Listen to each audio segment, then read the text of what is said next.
Hello friends, good morning. এখন আমি করছি ব্রেকফাস্ট রেডি। মাম্পোর জন্য দুধ কর্নফ্লেক্স আর আমার জন্য ভেজিটেবল স্যান্ডউইচ, শসা আর টমেটো দিয়ে। এখন মাম্পো করছে ব্রেকফাস্ট, হাতে জেম্মা দেওয়া বেলুন নিয়ে আর জানলা দিয়ে গল্প করছে জেম্মা আর সৃজার। ব্রেকফাস্টের পর আমি রান্না করছিলাম আর মাম্পো খেলা করছিল। তারপর দুজনে স্নান করে এখন বসে পড়েছি লাঞ্চ করতে। আর আজকে লাঞ্চে ছিল ভাত, পটল বাটা, লাউয়ের খোসা আলু দিয়ে ভাজা, ঢেঁড়স ভাজা, সজনে ডাঁটা দিয়ে ডাল আর চাটনি আর পাঁপড়। লাঞ্চ করে মাম্পো ঘুমিয়ে পড়েছিল, সাথে আমি একটু ঘুমিয়ে নিয়েছিলাম। তারপর আমার স্টুডেন্ট চলে এসেছিল পড়তে আর মাম্পো এদিকে ও সাইকেল নিয়ে খেলা করছিল। যেহেতু স্টুডেন্ট দোলের দিন বাড়িতে আসেনি, তাই দুদিন পরই আজকে হলো আমাদের দোল আবার খেলা আবির দিয়ে। সাথে সৃজার মাও ছিল। আর আমরা কিছু ফটোও তুলে নিলাম। যেহেতু স্টুডেন্টের সাথে কোনো ফটো তোলা হয়নি, তাই ভিডিও কলে আমরা ফটো তুললাম। এইদিকে বাইরে হচ্ছিল বৃষ্টি আর তিনজনে মিলে জানলা দিয়ে সেটাই দেখছিল। বাইরে শুধু বৃষ্টিই হচ্ছিল না, সাথে জোরে জোরে বিদ্যুৎও চমকাচ্ছিল।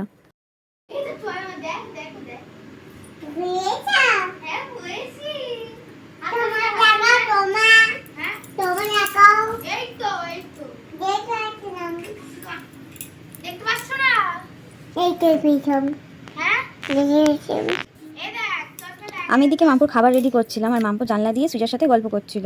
সৃজা ওকে বলেছে যে চিড়িয়াখানা যাচ্ছে, তাই মাম্পু সৃজাকে বলেছে যে একটা বাঘ আর একটা হাম্বা নিয়ে আসতে।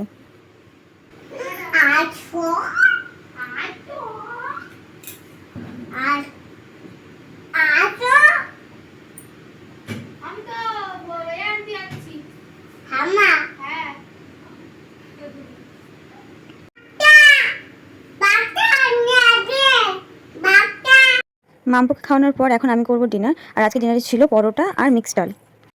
এদিকে বৃষ্টিও কমে গেছে আর আকাশে মেঘও কেটে গেছে আর কি সুন্দর চাঁদ দেখা যাচ্ছে। আজকে মিনি ব্লগটা এই অবধি। কেমন লাগলো অবশ্যই কমেন্টস করে জানাবেন। টাটা।